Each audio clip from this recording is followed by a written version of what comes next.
Bonsoir, je suis Kaïm Jati, je suis le coordinateur du projet Moufta au sein de l'IREMO. Je vais vous présenter rapidement le projet Moufta. C'est un projet d'éducation à la citoyenneté et à la solidarité internationale qui vise à favoriser l'émancipation de la jeunesse de Seine-Saint-Denis.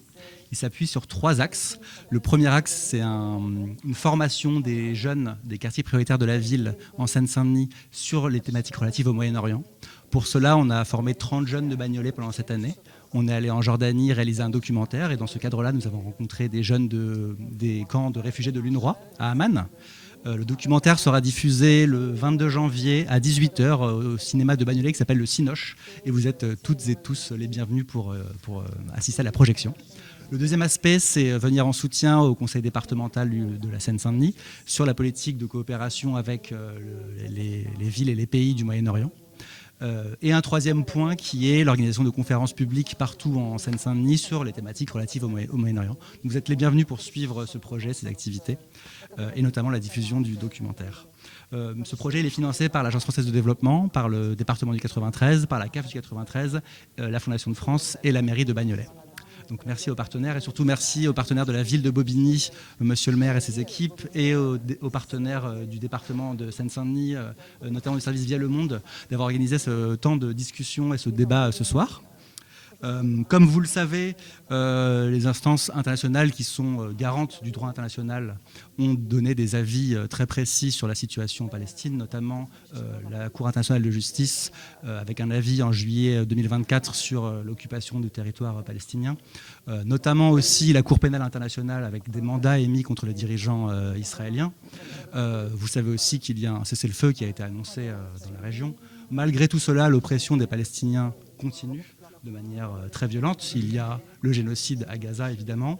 Il y a aussi des raids et une occupation des villes en Cisjordanie. La ville de Jenin en est un exemple très triste. La situation dans le camp de Jenin, notamment, est particulièrement compliquée avec la destruction des infrastructures, des logements, le déplacement massif de population et le tissu social, socio-économique qui a été fortement affecté.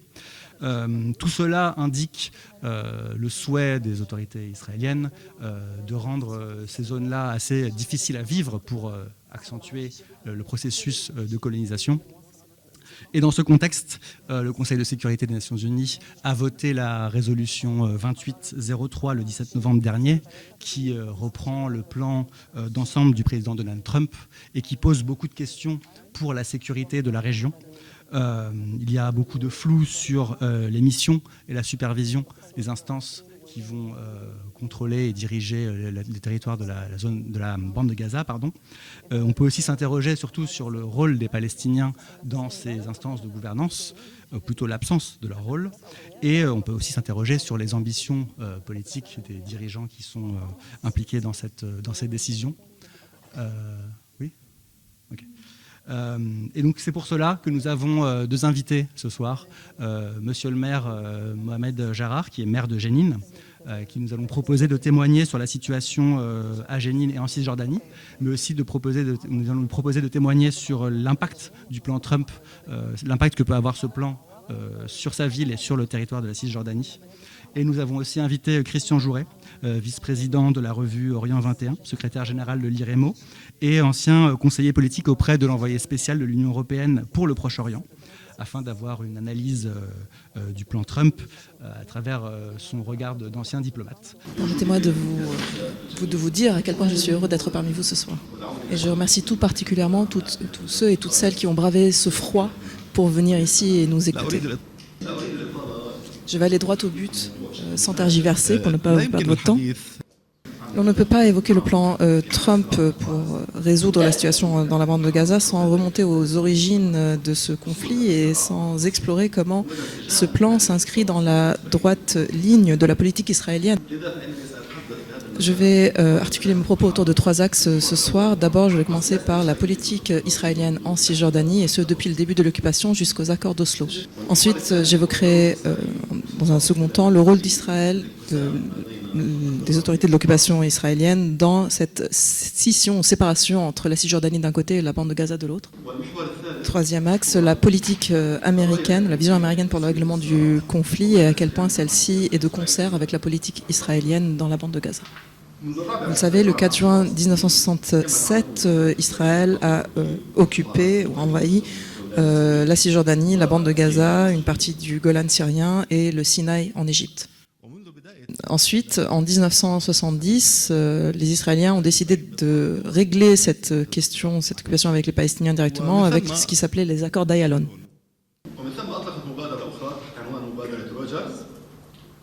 Ensuite, il y a eu une deuxième initiative, l'initiative dite Rogers.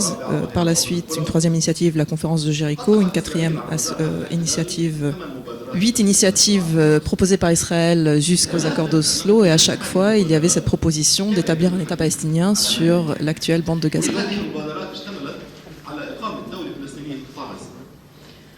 En considérant bien entendu que Jérusalem reste israélienne et en prenant certaines dispositions pour la Cisjordanie. Parmi les idées proposées pour le règlement de la question de Cisjordanie, il y a eu une proposition de confédération, d'annexion à Israël, de donner une forte d'autonomie à la Cisjordanie, ou bien d'en faire une région mixte telle que le Pays Basque entre l'Espagne et la France.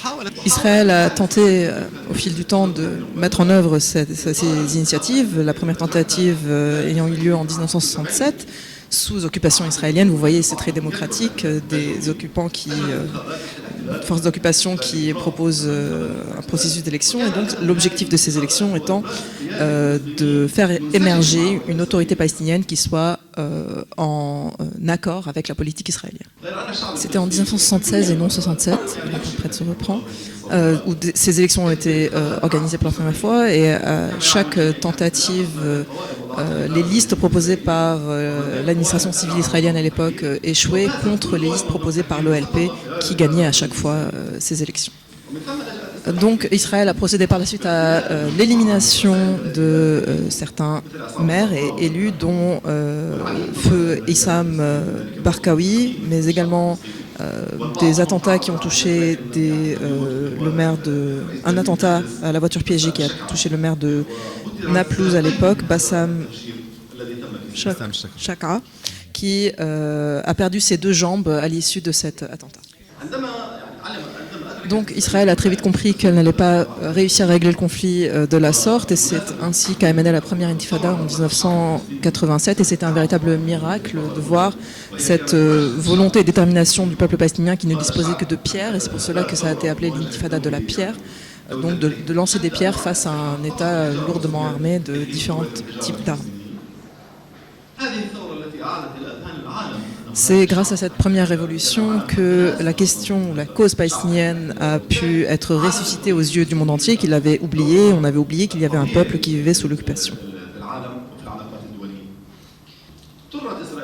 Donc Israël a dû céder et opter pour la paix, et l'Organisation de libération de Palestine a accepté cette option, et c'est ainsi que les accords de paix d'Oslo ont été signés en 1993.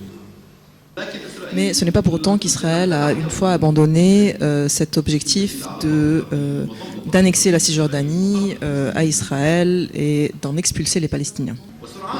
En 1999, en février 1999, alors que les accords d'Oslo devaient passer à leur étape finale pour la résolution finale de ce conflit, Israël a bien montré son intention de ne pas poursuivre cet accord, et qu'elle ne voulait pas la fin de ce conflit, fin pacifique en tout cas.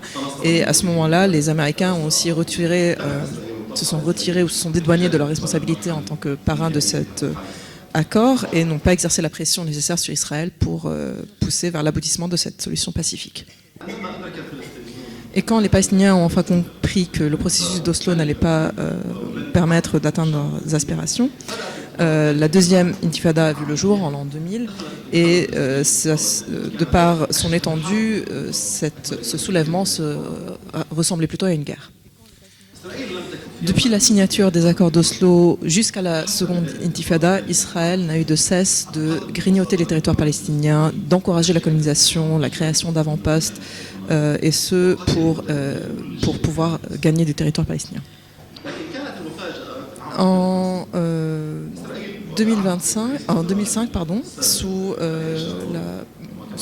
l'ancien Premier ministre Ariel Sharon, qui, comme vous le savez, est un fervent sioniste et fervent du sionisme religieux, la loi sur le désengagement a été adoptée. Donc en 2005, en vertu de cette loi, Israël allait se retirer de Gaza et des colonisations autour de Jénine, mais aussi de certains camps autour de Jénine. Comme ce retrait a eu lieu de manière soudaine et unilatérale, sans coordination avec l'autorité palestinienne, ce retrait israélien de ces territoires a fait que l'autorité palestinienne n'avait pas moyen d'accéder à ces territoires nouvellement libérés, si on peut dire. Et c'est ainsi que Israël a commencé à soutenir les organisations qui ne relevaient pas de l'autorité palestinienne et qui étaient opposées au sein de la bande de Gaza afin de créer un véritable traquenard pour l'autorité palestinienne et pour mener à la division du peuple palestinien. Et le plan israélien a bel et bien marché parce qu'en soutenant une autorité autre que l'autorité palestinienne à Gaza, une véritable séparation s'est créée entre Gaza d'un côté et la Cisjordanie de l'autre, et c'est ainsi que nous avons fini avec deux autorités pour un seul pays qui est sous l'occupation. Pendant toute la période récente, Israël a continué de travailler avec l'autorité gouvernant Gaza pour pousser vers un accord permettant la création d'un État de Palestine exclusivement dans la bande de Gaza. Tout cela pour vous dire, en fin de compte, que depuis 1967 et jusqu'à ce jour, Israël n'a jamais abandonné le plan originel de séparer la bande de Gaza de la Cisjordanie afin de créer dans la bande de Gaza une autorité indépendante de l'autorité palestinienne pour que celle-ci représente la Palestine uniquement sur la bande de Gaza et pour par la suite pouvoir annexer les territoires restants en Cisjordanie et que celle-ci fasse partie d'Israël. Je suis désolée pour la leçon d'histoire, mais je pensais qu'il était nécessaire de vous évoquer toutes ces séries d'événements pour vous rappeler que cela fait des dizaines d'années qu'Israël œuvre pour le projet qui est en train de se dérouler sous nos yeux avec, bien entendu, le soutien de forces impérialistes.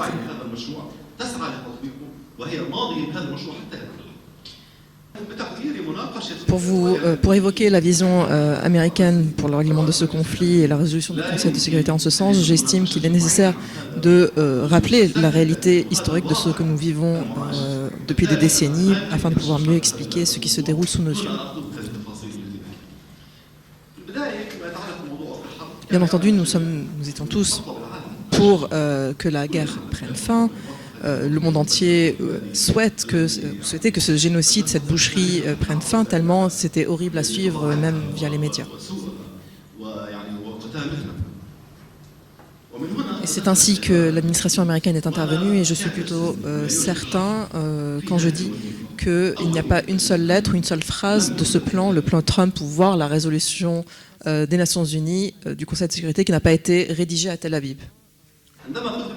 Quand il y a eu cette décision de la fin de la guerre, nous n'avons pas compris d'où sortaient ces éléments de langage, et moi qui pense suivre la politique, je n'arrivais pas à comprendre ni à suivre.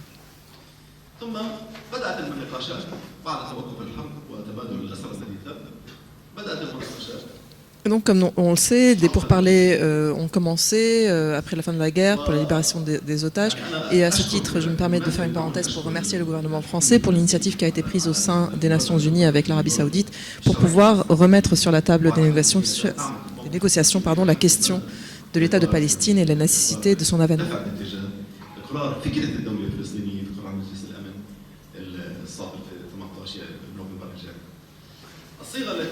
La résolution présentée et tablée au Conseil de sécurité sert uniquement l'intérêt israélien, et elle ne sert le côté palestinien que dans un seul sens, c'est-à-dire l'arrêt de la guerre. Au-delà, cette résolution s'inscrit dans le droit fil de la vision israélienne pour la fin et la suite de ce conflit. Ce qui m'a frappé dans cette résolution, mais aussi dans le plan Trump d'ailleurs, c'est qu'il n'y a aucune mention nulle part de l'autorité palestinienne basée à Ramallah et de son rôle dans ce plan. Par ailleurs, aucun Palestinien de tous bords n'a été consulté dans l'élaboration de ce plan. Trump et les Américains ont vendu ce plan au monde entier, mais si ce n'était pas pour la pression de la France, de la Russie, de la Chine, il n'y aurait pas mention d'un État palestinien tel que proposé dans le cadre de la réforme de l'autorité palestinienne. Donc le plan Trump et la résolution du Conseil de sécurité consacrent cette séparation de facto entre Gaza d'une part et la Cisjordanie d'autre part, et ce, en vue de créer un État palestinien dans la bande de Gaza uniquement. Et pendant tout ce temps, comme je vous l'ai évoqué, Israël peinait à trouver des Palestiniens qui pourraient accepter cette option, et c'est pour cela qu'elle n'a jamais pu la mettre en œuvre. Et donc ce que tente Israël de faire aujourd'hui, c'est d'annuler toute la base juridique, légale, internationale, en vertu des acquis des droits palestiniens, de la reconnaissance de leur État et de leurs droits, et elle procède de la sorte. Je pense que la résolution du Conseil de sécurité des Nations Unies constitue un précédent très dangereux pour ce qui peut être établi comme le seuil minimum de droits auxquels peuvent prétendre les Palestiniens, droits politiques et droits humains. Le statu quo établi par les différentes résolutions des Nations Unies et par la légalité internationale font que les Palestiniens sont reconnus en tant que peuple, leur droit à un État également. Les reconnaissances successives de l'État de Palestine font que Israël est face à une situation très compliquée parce qu'elle pourrait déloger l'autorité palestinienne du jour au lendemain, elle pourrait même réoccuper, voire envahir la Cisjordanie et trancher l'affaire en quelques semaines. Mais ce qu'Israël ne peut pas faire à ce jour, c'est nier le droit du peuple palestinien à exister et le droit à son État, tel que décrit dans différentes résolutions du Conseil de sécurité, dans le cadre des frontières du 4 juin 1967. Donc nous sommes aujourd'hui face à une véritable crise illustrée par le cas de la question palestinienne, et c'est une crise qui est directement liée au rôle et au travail du Conseil de sécurité à l'heure actuelle et sa résolution qu'il vient de prendre.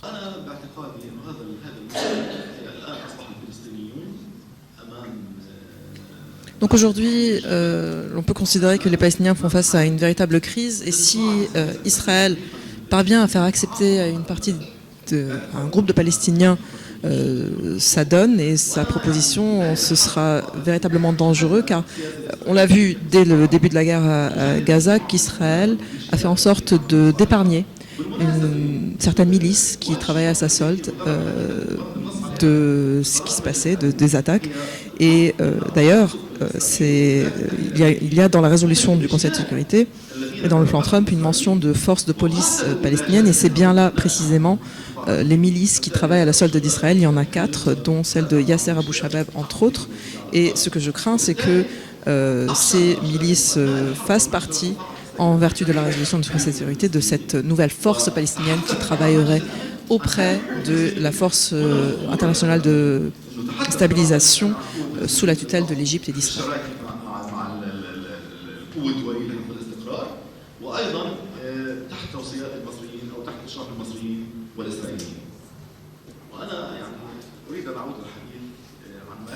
Maintenant, permettez-moi de revenir sur Jenin et du lien entre ce qui se passe à Jenin et ce qui se passe à Gaza. Vous le savez, il y a une opération militaire toujours en cours de la part d'Israël à Jenin depuis le 21 janvier.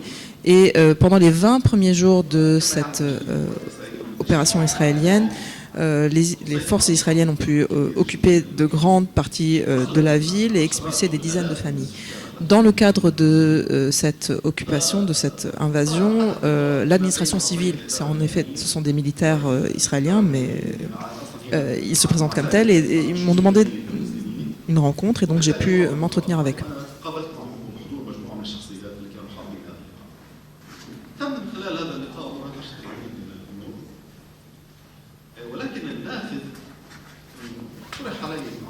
Et donc cette rencontre a été relayée dans les médias, c'est une rencontre publique, je ne m'en cache pas. Les Israéliens m'ont proposé ce qui suit. Ils m'ont dit: nous sommes prêts à vous compenser toutes les pertes causées par cette attaque, en rappelant que ces pertes s'élèvent à des centaines de millions de dollars, et ce sous 24 heures, mais en échange, on vous demande de vous adresser directement aux Israéliens en annonçant l'annexion du camp de Jénine pour que celui-ci fasse partie de la circonscription de la mairie.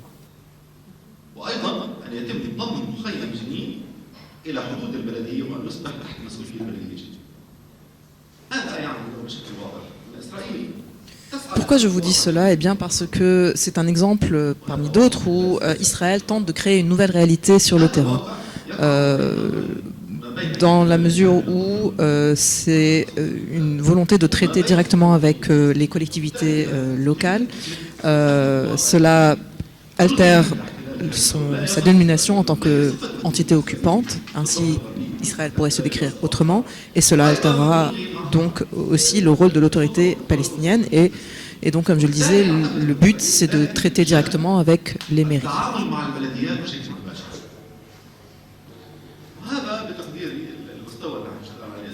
Donc voilà la politique adoptée par Israël en Cisjordanie à l'heure actuelle, et c'est une politique qui va main dans la main avec une autre politique, celle de la colonisation, une politique de colonisation qui a été encouragée sous les différents gouvernements, que ce soit de gauche ou de droite dans l'État d'Israël.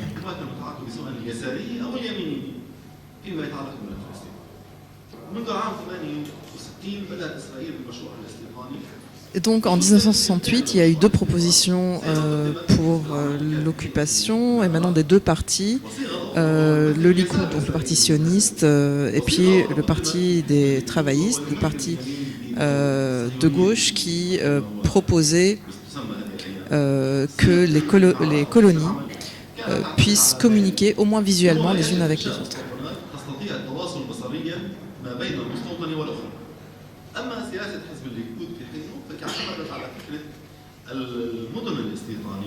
Donc le Likoud a proposé de son côté de créer des villes, des complexes de colonies, et c'est en effet ce qui a été fait, 5 villes ou rassemblements de colonies, une au Sinaï, un dans la bande de Gaza qui rassemble 7 colonies, et également en Cisjordanie, plusieurs complexes de colonies, dont un qui s'étend de Hébron à Bethléem.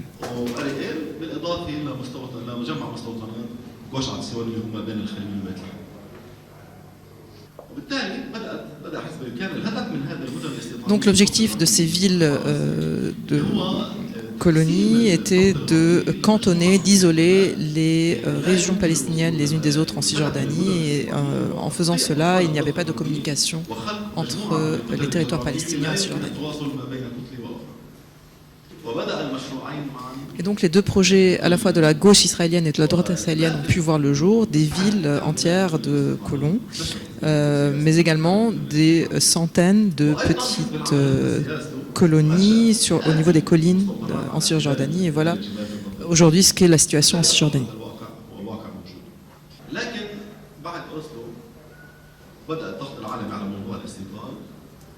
Après Oslo, et avec la pression grandissante contre la colonisation israélienne, Ariel Sharon, en 1998, a proposé une alternative plus officieuse à la colonisation affichée. Et c'est ainsi qu'a été créé le groupe des Jeunes des Collines, en 1998.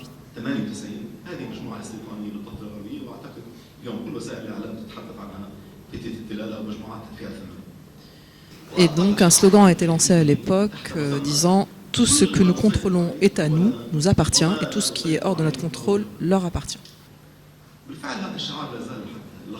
Nous entendons ce slogan scandé encore aujourd'hui dans les collines et les montagnes de la Cisjordanie. Et c'est une stratégie qui a marché parce que cette organisation, donc les Jeunes des Collines, a pu créer plus de 170 avant-postes illégaux de colonies depuis 1998 jusqu'à octobre 2025.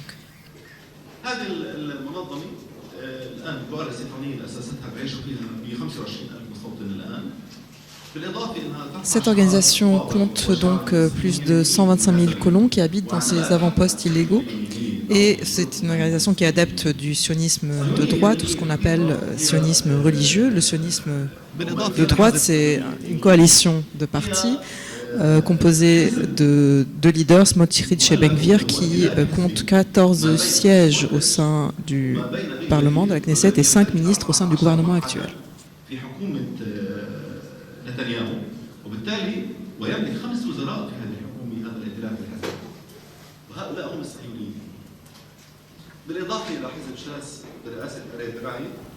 Deux autres partis également qui relèvent du sionisme religieux, le parti Sha'ath qui compte 11 sièges et un autre qui en compte 7. Ces partis représentent le fer de lance du sionisme religieux et ils siègent au sein du gouvernement Netanyahou à l'heure actuelle. L'organisation mentionnée précédemment jouit du soutien de la coalition de sionisme religieux, mais aussi de celle du parti du Likoud de manière officieuse. Likoud à la tête duquel est Netanyahou. Donc cette organisation jouit d'une couverture légale grâce à une institution juridique composée d'avocats et de conseillers. Ces avocats et conseillers sont aussi actifs en Europe où ils récoltent des donations au profit de cette organisation.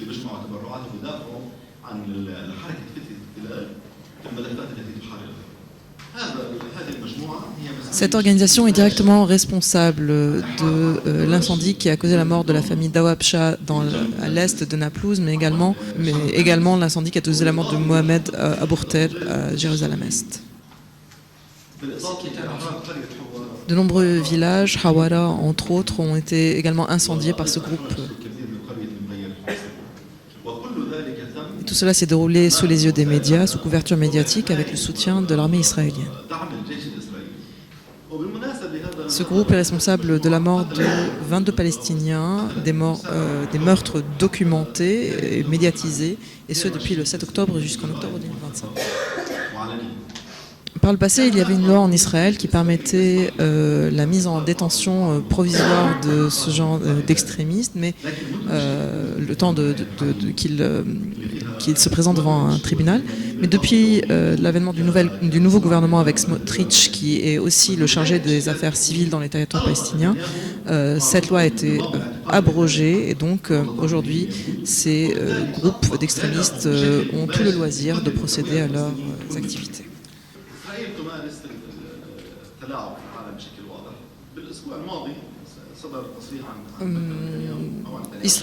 Netanyahou, via son bureau médiatique ou dans des propos directs, dit que ces groupes extrémistes embarrassent Israël, qu'Israël ne tolérera pas ces actions, que ces derniers seront poursuivis. Mais il faut dire qu'en 3 ans, ces attaques, 53 attaques contre des mosquées et des églises ont été enregistrées en Cisjordanie et à Jérusalem. Des plaintes ont été envoyées côté israélien. Seulement 10 plaintes ont été jugées recevables et seulement 3 ont fait l'objet de poursuites, le reste étant classé sans suite.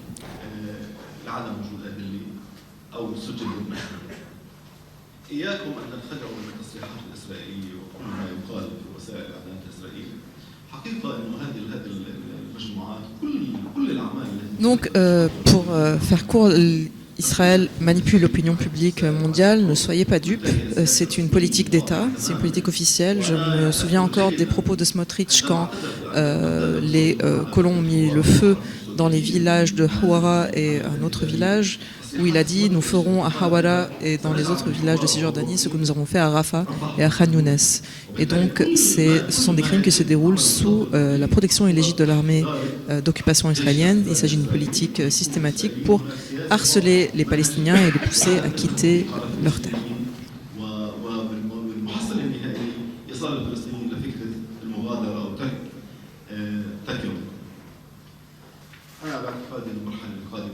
Et donc, je pense que ce qui attend les Palestiniens à l'avenir est bien plus difficile que les 2 ou 3 années qu'ils viennent de subir. C'est un projet qui menace l'existence même des Palestiniens et je pense qu'il y a beaucoup de parties prenantes au Moyen-Orient qui prennent part à ce complot.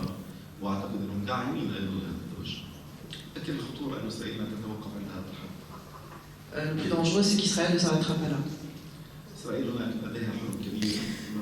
De 1948 jusqu'au 7 octobre, Israël se concevait comme un petit État, mais depuis le 7 octobre, le projet du Grand Israël a revu le jour et je pense que cela amènera de grands changements, des changements stratégiques au Moyen-Orient.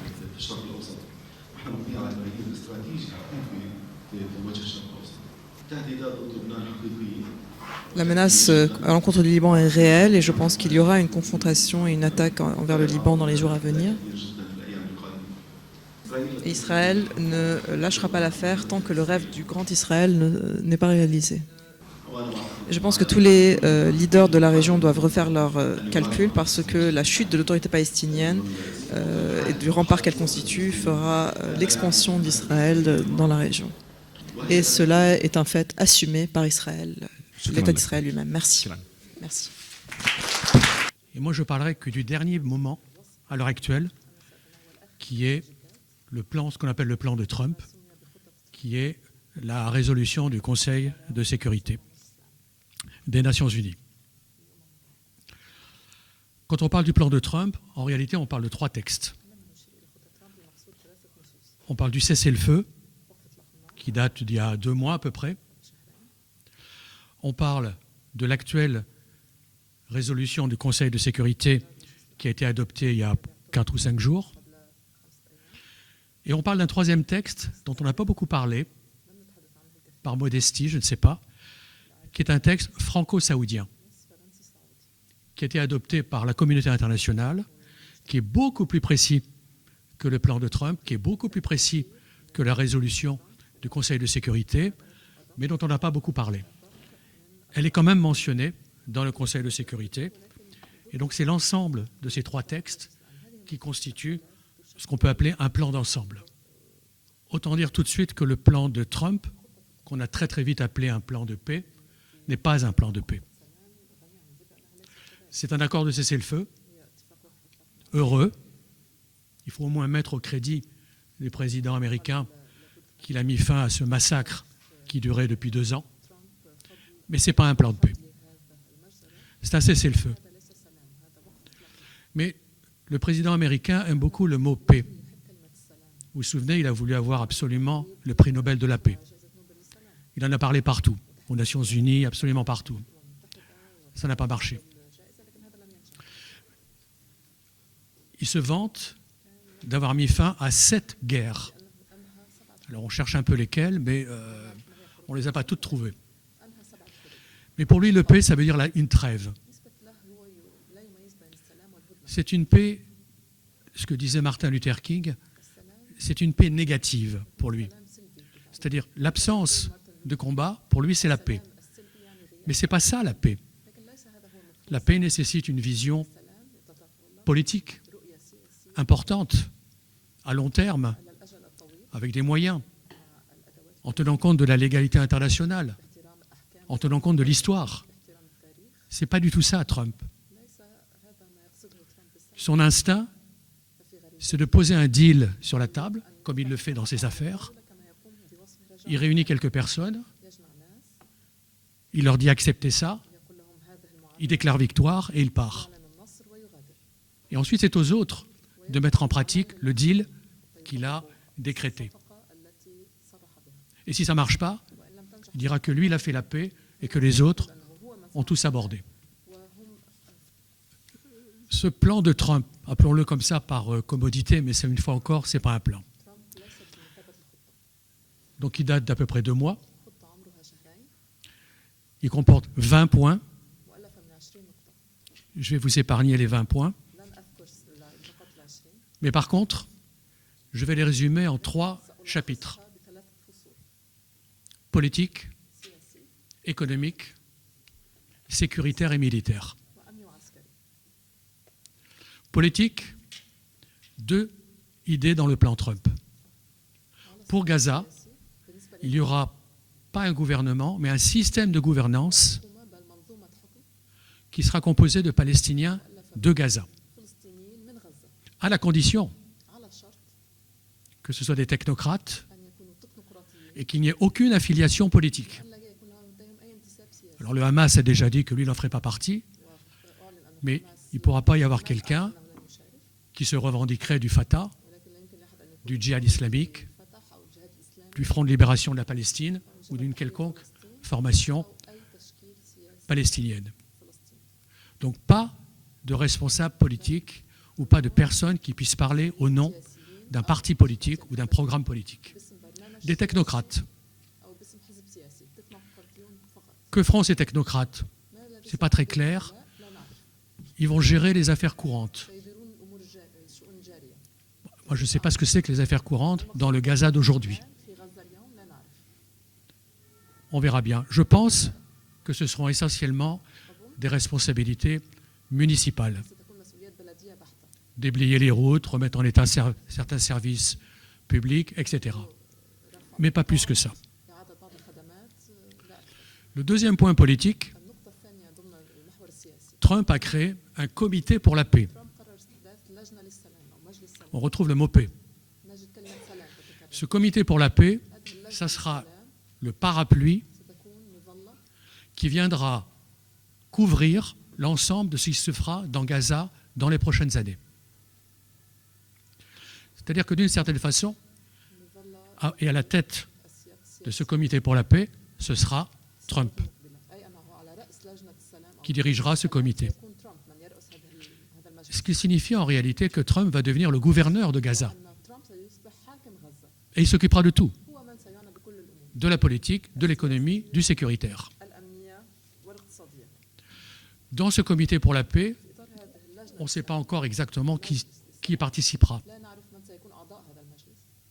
On parle de chefs d'État étrangers, de chefs de gouvernement, de hautes personnalités étrangères. On ne sait pas pour l'instant.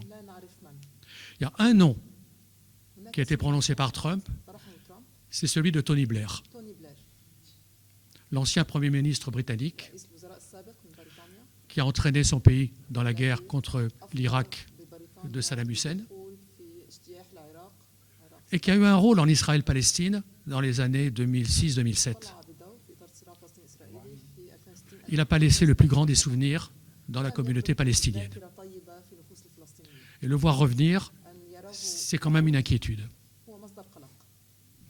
Donc pour la partie politique, un système de gouvernance avec des Palestiniens apolitiques et technocrates et un comité pour la paix dirigé par le président Trump lui-même.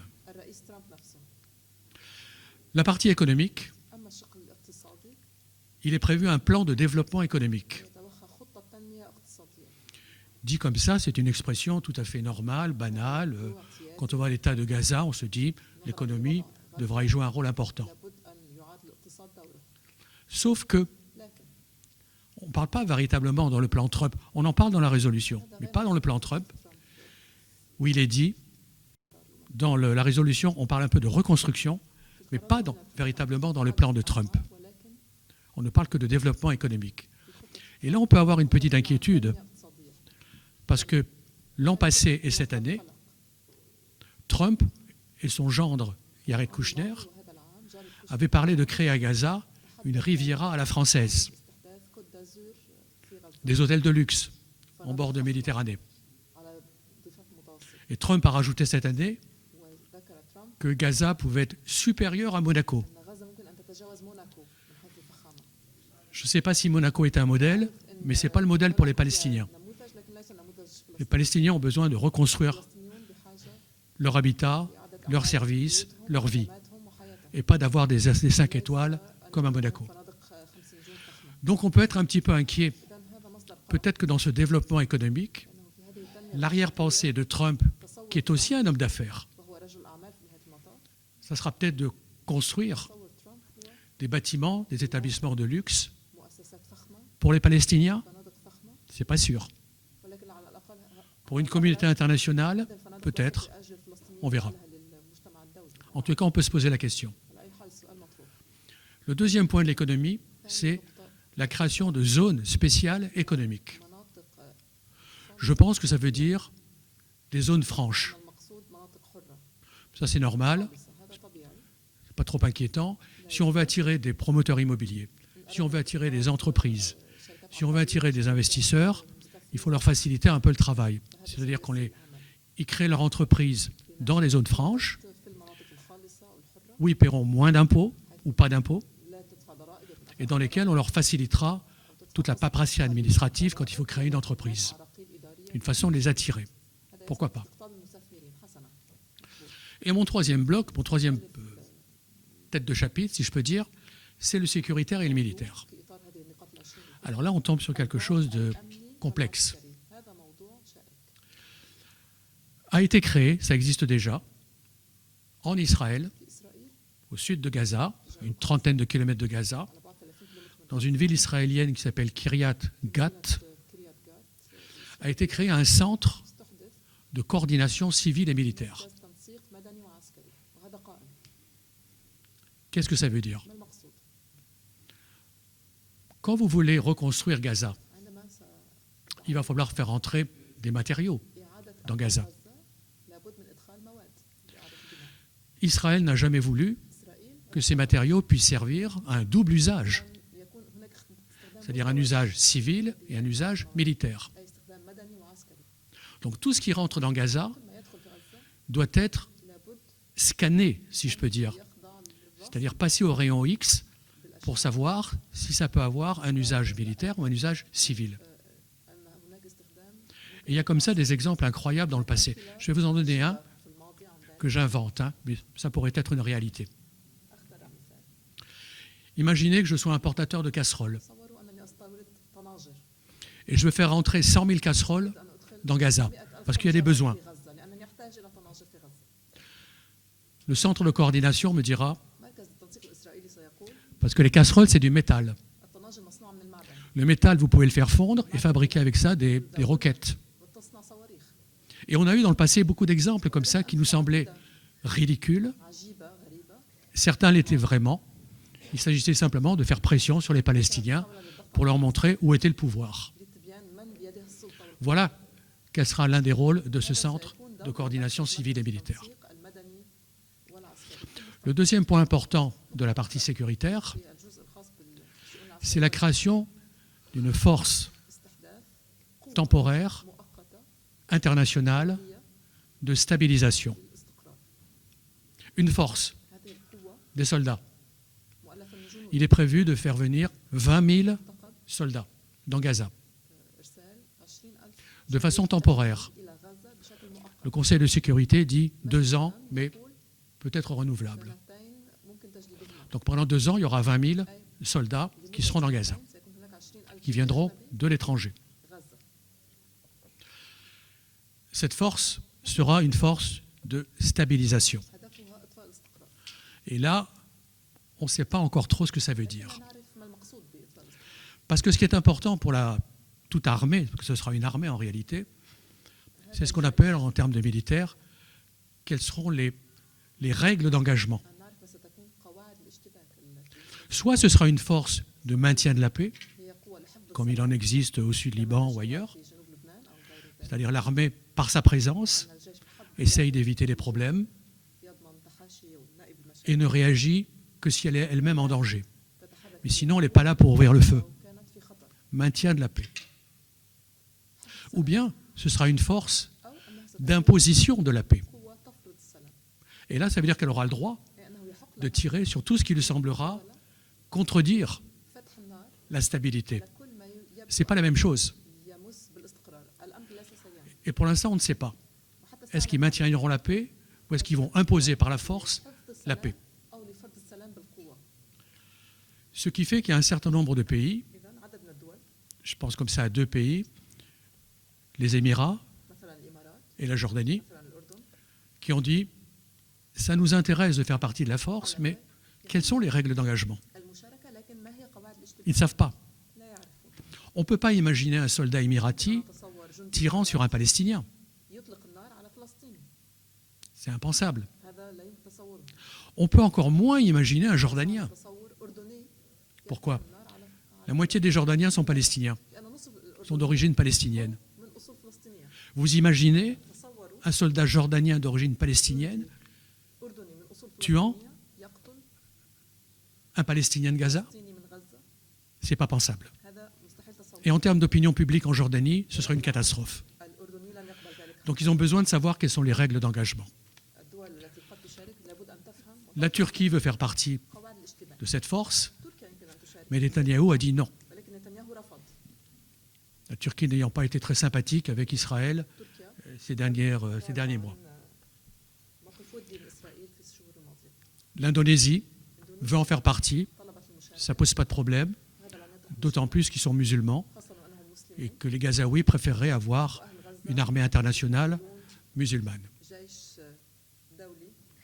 Voilà quelle est la structure générale du plan de Trump. Ça, c'est ce qu'il y a dans son plan, c'est ce qu'il y a dans la résolution du Conseil de sécurité. Mais comme tout document diplomatique, ce qui est important, c'est ce qui ne figure pas. Et pour simplifier, il y a deux choses. On en a parlé un petit peu tout à l'heure. Il y a deux éléments qui sont radicalement absents du plan de Trump. Les Palestiniens et l'UNRWA. Les Palestiniens, on a dit qu'il y aura des technocrates. Ça veut dire que ce n'est pas à eux de penser l'avenir de la Palestine. Ce n'est pas à eux de parler de leur destin. On leur demande simplement de gérer les affaires courantes dans Gaza. Les Palestiniens, en termes d'entité politique, n'existent pas. L'autorité palestinienne a été un peu mentionnée pour dire qu'elle se réforme et on verra après. Ça pourra peut-être créer un chemin vers l'autodétermination, vers l'État palestinien. C'est ce qu'on appelle en français les calendes grecques. On ne sait pas trop quand ça se fera. Est-ce que l'autorité palestinienne va se réformer comme on le demande, etc. Et au fond, dans ce plan, il y a cette vieille idée américano-occidentale que les Palestiniens ne sont pas encore entrés dans l'histoire. Que les Palestiniens en sont à un stade infantile de leur histoire. Ça, c'est l'idée américaine.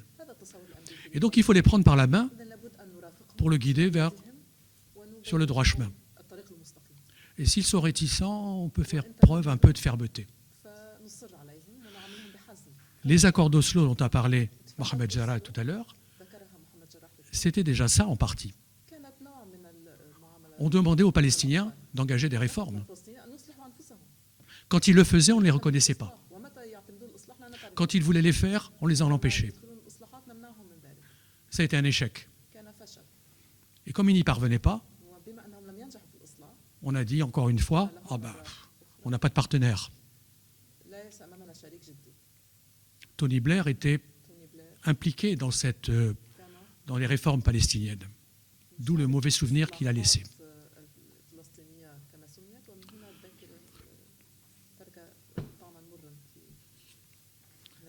J'espère que je ne vous ennuie pas trop. 5 minutes? You're kidding. Il me faut encore 1 heure.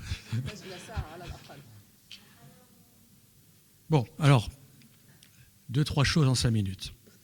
Je voulais faire un peu un état des lieux.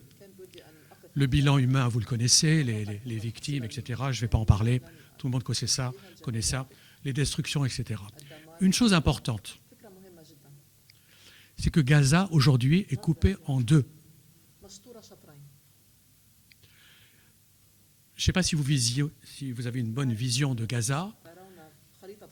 Gaza, c'est un rectangle avec la mer d'un côté, la Méditerranée, et de l'autre, 3 frontières terrestres contrôlées par Israël. Ça, c'était avant le 7 octobre 2023. Aujourd'hui, Israël a tracé une ligne pour couper Gaza en 2 dans toute sa longueur. À l'origine, Gaza, c'est 40 km de long, entre 8 et 12, ça dépend des endroits, de large. C'est 360 km². La Seine-Saint-Denis, c'est 240 km². Et à Gaza, il y avait 2,2 millions d'habitants. Israël vient de prendre entre 53 et 58% de ce petit territoire qui n'était pas plus grand que l'île de Malte. Et donc il y a ce qu'on appelle une ligne jaune qui coupe Gaza en deux. D'un côté, il y aurait une zone verte et de l'autre côté, une zone rouge. La zone rouge, c'est celle qui est du côté de la mer. C'est celle qui est le plus détruite. C'est là où habitent, si on peut dire habiter, c'est là où vivent mal les Palestiniens. L'autre partie, la zone verte, c'est celle qui est contiguë à Israël. Cette zone verte est contrôlée par Israël. Et dans cette zone verte, il y a des tunnels. Il y a le Hamas. Et ce que je n'ai pas dit tout à l'heure, c'est que la force internationale, son rôle, c'est de désarmer le Hamas. Son rôle, c'est de détruire toutes les infrastructures du Hamas, les fameux tunnels. Est-ce que ça peut se faire dans le calme? Le Hamas a déjà dit qu'il n'était pas prêt à rendre les armes. En gros, la moitié de la population palestinienne pense qu'il ne devrait pas rendre les armes. Il y a des sondages palestiniens qui montrent que 80% de la Cisjordanie est hostile à ce que le Hamas rende les armes. Et 55% de Gaza, ou 60%, je ne sais plus, est hostile à ce que le Hamas rende les armes. Ce qui est intéressant, parce qu'on pourrait croire, on pourrait pousser les gens à croire que les Gazaouis vont se révolter contre le Hamas, parce que le Hamas, par son massacre du 7 octobre 2023, et par les représailles israéliennes, va se révolter contre le Hamas. C'est pas si simple. C'est pas si simple. Il y a une résilience de la société palestinienne qui est très forte. Un chiffre qui me vient comme ça. Celui-ci, ce n'est pas un centre de sondage de Cisjordanie, parce que les chiffres que je vous donne viennent de Cisjordanie. Ils viennent de quelqu'un que connaît probablement le maire de Jenin, Khalil Shikaki, qui est un centre de sondage depuis très longtemps, qui est très sérieux. Maintenant, je vais vous donner un chiffre de l'armée israélienne. Elle reconnaît que 83% des victimes dans Gaza n'étaient pas affiliées au Hamas. Je ne sais pas comment ils ont calculé ça, mais le fait qu'ils disent que plus de 8 Gazaouis sur 10 n'avaient rien à voir avec le Hamas et ont été tués, c'est quand même une déclaration importante. C'est quand même une déclaration importante. Je terminerai en disant deux choses. Trump a mis la main sur Gaza. Trump devient le gouverneur de Gaza. Est-ce qu'il va continuer à s'en occuper dans le bon sens? Personne ne sait. Trump avait dit au mois de février dernier, à la Maison-Blanche, en présence de Netanyahou, il lui avait dit « Moi, je vais prendre Gaza, je vais m'en occuper ». Tout le monde avait souri. Parce qu'on se disait, il a voulu prendre le Groenland, ça n'a pas marché. Il a voulu prendre le Canada, ça n'a pas marché. Maintenant, il veut Gaza. Pourquoi pas? En fait, il parlait sérieusement. Il a pris Gaza. Et il va s'occuper de Gaza, j'espère, dans le bon sens. Dernière chose, donc Trump s'est imposé à tout le monde. Il s'est imposé au Hamas pour un cessez-le-feu. Il s'est imposé au Conseil de sécurité, puisque son texte est largement passé. Et, ce qui est plus rare, et je terminerai là-dessus, il s'est imposé à Israël. Le gouvernement israélien ne voulait pas d'un cessez-le-feu. L'extrême droite, qui est à la droite de l'extrême droite israélienne, ne voulait surtout pas d'un cessez-le-feu. Ce qu'il voulait, c'était quasiment une extermination ou, au mieux, une expulsion des Palestiniens de Gaza. Et Trump a pris 2 ou 3 décisions, là récemment, qui commence à faire grincer des dents beaucoup d'Israéliens, et en particulier l'extrême droite israélienne. Netanyahou a bombardé le Qatar, vous vous souvenez? Ça allait à l'encontre des intérêts de Trump, qui a des intérêts financiers dans la région, qui a des intérêts diplomatiques avec ses accords d'Abraham. Et donc il a obligé Netanyahou à s'excuser publiquement auprès des Qataris, auprès du Premier ministre, ministre des Affaires étrangères du Qatar. Plus récemment, on parlait de la Cisjordanie, et un texte a été présenté à la Knesset, au Parlement israélien, pour l'annexion de la Cisjordanie. Pas moins. Ce texte est passé à une voix près. Et c'est le rêve de Netanyahou que d'annexer la Cisjordanie. Mais son pari est obligé de voter contre, parce que derrière, il y a Papa Trump.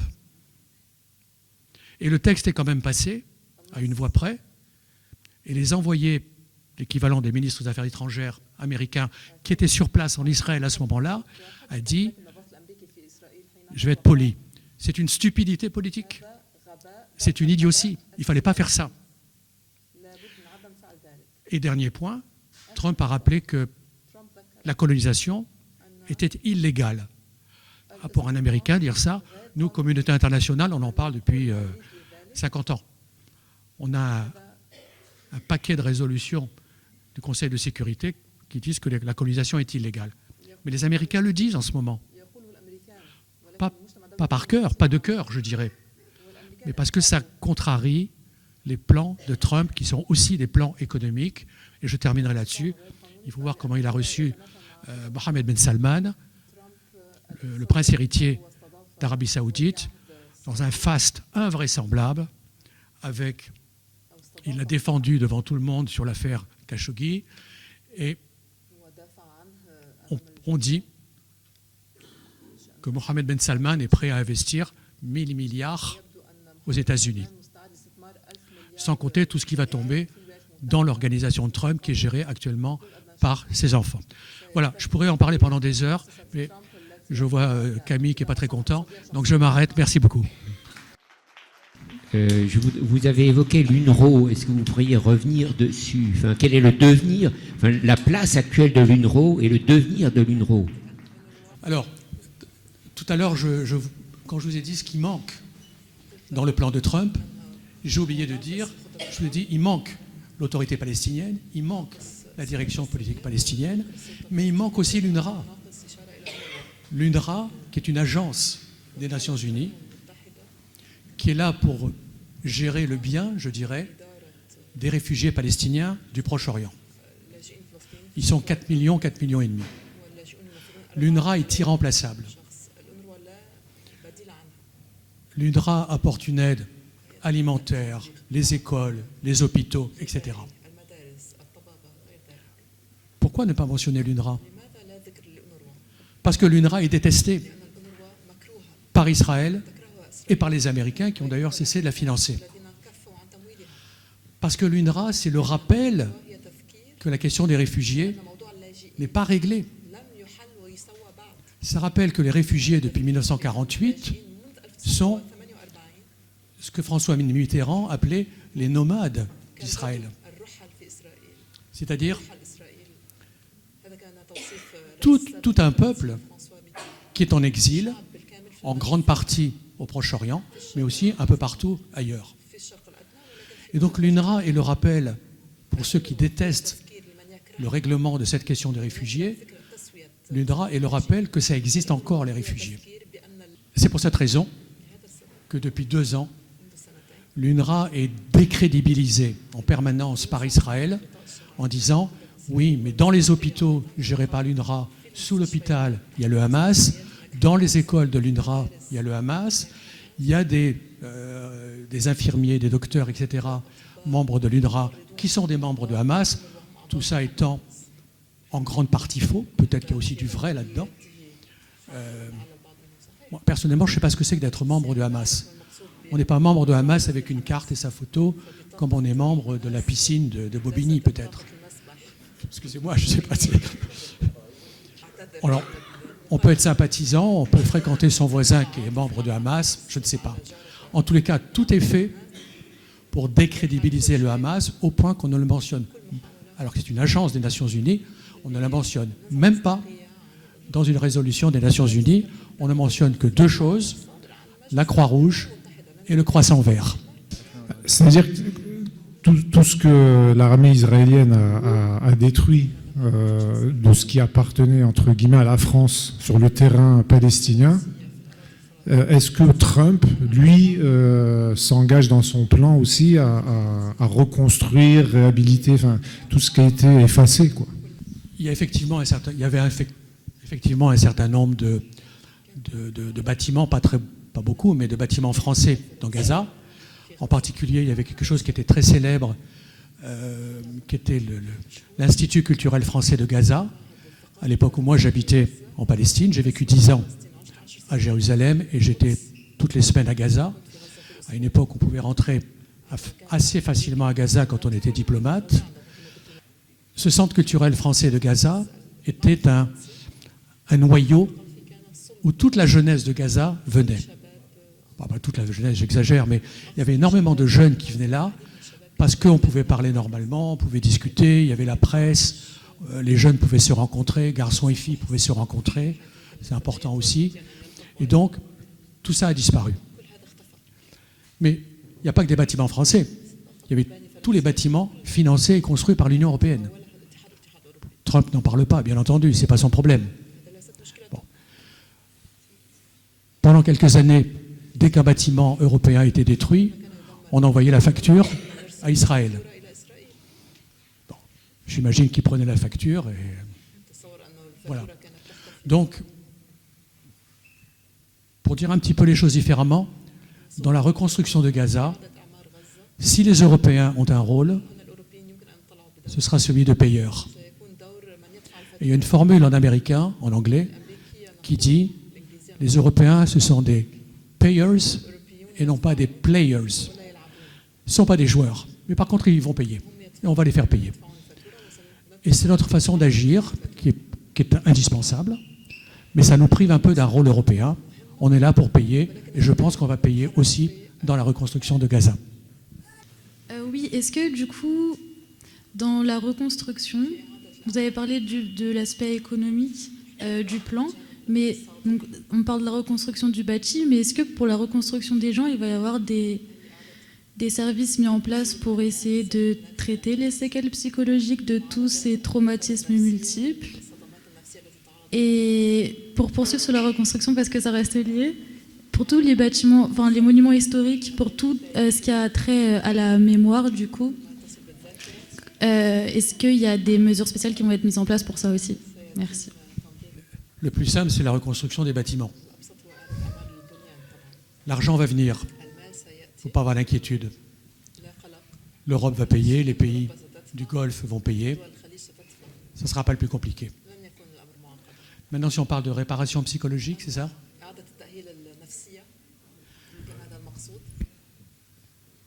Ça va être long et compliqué. J'en suis convaincu. Ça va être très long et très compliqué.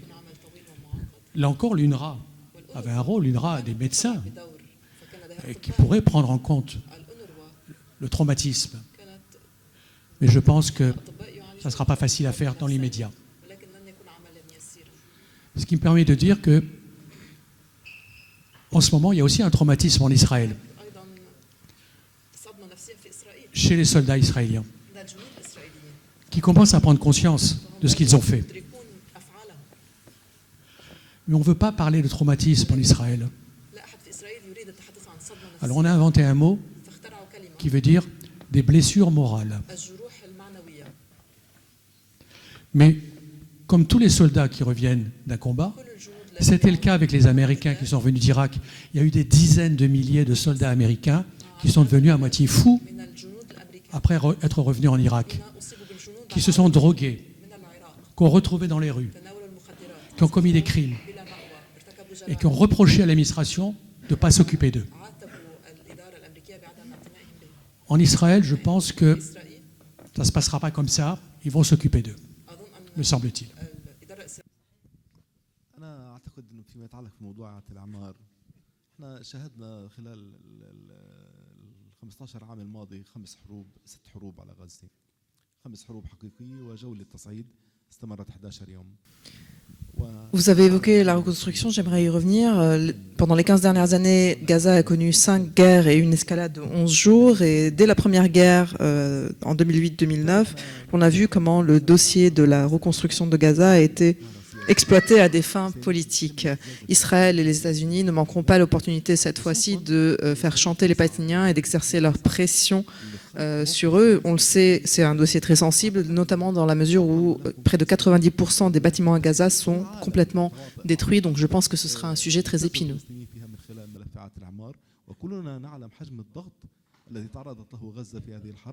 أعتقد أنه أكثر من حوالي 90% من المباني في غزة مدمرة بالكامل، فأعتقد أنه هذا الملف لن يمر بسهولة ولن يمر بهدوء. فإحنا يبدو لي أنه إحنا يعني ذاهبين باتجاه حالة ابتزاز سياسي في هذا الموضوع.